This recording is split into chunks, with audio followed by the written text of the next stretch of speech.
Marni, yes, we are learning new details this morning about the details of the security failures to protect former President Trump. We're also learning more about the preparations of the shooter, Thomas Crooks. A congressional source briefed on the investigation, telling NewsNation that there may have been some concerns that he had about major depressive disorder.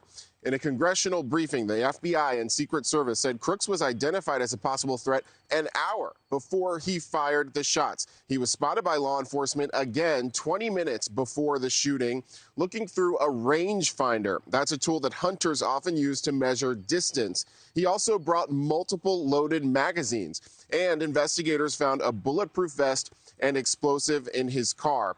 They say that he used encrypted communications, also that he searched online to study bullet trajectory. There are also several reports, Marni, that the shooter searched for both images of former President Donald Trump and President Biden, and also searched out information about Trump's events and the Democratic National Convention. Marni, I should also note, you started the segment with that anger at the Secret Service Director, Kim Cheadle. There are growing calls for her to resign, including many lawmakers. She has said in interviews that she doesn't plan to go anywhere. We'll see if that changes. Marni? She can withstand that pressure as more of these details unravel. Yet to be seen. Evan, meantime, I've thought so much, and I would imagine a lot of people have, about the family of the firefighter who was killed, who was there as a Trump supporter in the stands. I know that the community preparing today to say goodbye to him, now being hailed a hero.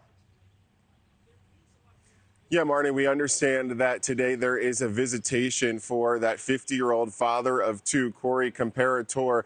He was, it seems, a lifelong servant to his community. He was a volunteer firefighter, also served in the Army Reserves. And over the week, there have been some remembrances for him. Last night, there was a vigil. There's also been several memorials, so you know that his family members, his loved ones, of course, are grieving his loss, but so is the community at large as well.